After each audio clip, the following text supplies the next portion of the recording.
Saudara, jelang pemilihan presiden yang sebentar lagi akan digelar, sudah banyak orang yang pindah kubu. Ada yang berani terang-terangan, ada juga yang malu-malu. Yang dulu satu barisan, sekarang menyeberang dan saling menyerang. Saudara, fenomena pindah-pindah kubu ini seakan membenarkan ada gium dalam politik pragmatis bahwa tidak ada kawan dan lawan abadi, yang adalah kepentingan sendiri. Fenomena pindah kubu juga seakan membenarkan kecenderungan para politisi untuk menghalalkan segala cara dalam meraih tujuan. Mereka, para politisi ini acap disebut sebagai politisi Machiavellis, diambil dari nama Niccolo Machiavelli. Dalam wacana politik, Machiavelli ini adalah orang yang paling banyak dikecam karena dianggap menyerukan atau mengajarkan untuk menghalalkan segala cara meraih tujuan. Tapi sekaligus pada faktanya anjurannya paling banyak diikuti. Machiavellis lah yang pertama kali mendiskusikan fenomena sosial politik tanpa merujuk pada sumber-sumber etis ataupun hukum.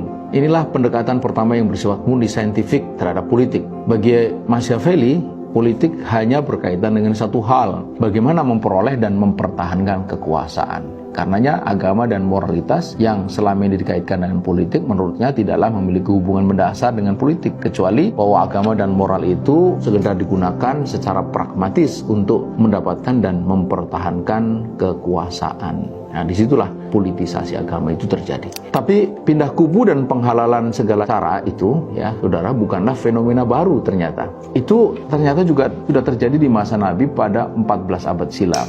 Ini kisah diceritakan oleh Ibnu Katsir. Pada suatu hari yang terik, Rasulullah SAW mengabarkan, sesungguhnya di antara kalian ada seseorang laki-laki yang kelak gigi gerahamnya di neraka lebih besar daripada gunung Uhud. Semua sahabat yang hadir dalam majelis itu kemudian diliputi kecemasan dari hari ke hari. Sampai akhirnya sahidlah mereka satu persatu, tinggal dua orang bersisa, yakni Ar-Rajal bin Unfuah dan Abu Hurairah radhiyallahu anhu. Waktu terus berjalan, Abu Hurairah begitu ketakutan sebab semua sahabat yang hadir pada majelis waktu itu sudah wafat dalam keadaan husnul khotimah. Abu Hurairah khawatir jika sampai dialah menjadi orang yang dikabarkan oleh baginda Rasulullah itu.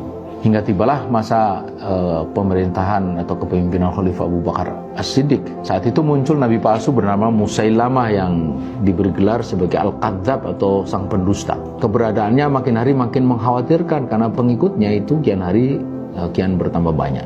Mereka punya Al-Quran baru, membawa Islam yang baru, dipimpin oleh seorang nabi palsu yang pengikutnya makin hari makin banyak. Nah, sebab itulah Khalifah Abu Bakar memerangi mereka itu habis-habisan. Nah, di titik ini Ar-Rajal bin Unfuah, sahabat yang banyak hafal Quran, hidup dan berjuang bersama Nabi, serta sudah beberapa kali diutus untuk mendakwahkan Islam di berbagai daerah, akhirnya meminta Khalifah Abu Bakar untuk mengirim dirinya mendakwai Musailamah tadi.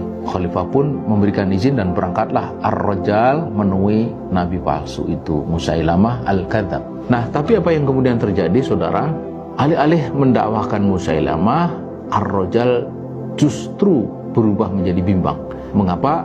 Ia melihat jumlah pengikut Musailamah sangat banyak, dan di sana dia mendapatkan tawaran menggiurkan disertai argumen Musailamah yang dirasakannya itu masuk akal. Akhirnya Ar-Rajal goyah dan dia berkhianat kepada Khalifah, membelot, dan mulai saat itu Ar-Rajal berpindah kubu menjadi semula pengikut Nabi Muhammad SAW menjadi pengikut nabi palsu Musailamah Al-Kadzab. Demikianlah salah satu tokoh utama sahabat di masa itu. Betapapun dia sudah berjuang bersama Nabi, banyak menghafal Al-Quran, tetap saja ia bisa tergelincir berpindah ke kubu lawan, kubu kebatilan. Meski itu semua sudah menjadi sejarah, tapi sejarah akan selalu berulang pada tiap zaman yang berbeda. Nah, saudara, karena itulah kita mesti memperhatikan bahwa dalam perjuangan selalu ada hal-hal yang tak terduga terjadi. Ada masanya kita berjuang bersama sahabat kita, namun siapa sangka di kemudian hari ia berpindah kubu dan menjelma menjadi lawan yang sangat nyata. Jika itu terjadi, tak usah risau, ya, sebab pasti Allah akan selalu hadirkan kepada kita sahabat juang yang baru.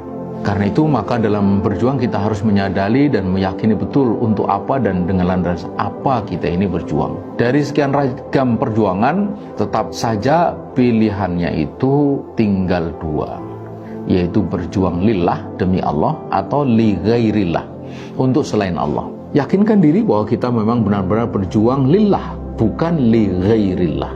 Bila kita sudah yakin bahwa perjuangan kita ini lillah, demi Allah, Mengapa pula kemudian kita menggunakan cara-cara Machiavellis, apalagi sampai pindah ke kubu li ghairillah? Ya enggak lah. Kenapa? Karena perjuangan di lillah inilah yang akan mengantarkan kita kepada kebaikan di dunia hingga di akhirat. Tidak pun di dunia, tapi pasti insya Allah akan kita dapatkan kebaikan di akhirat nanti. Demikian.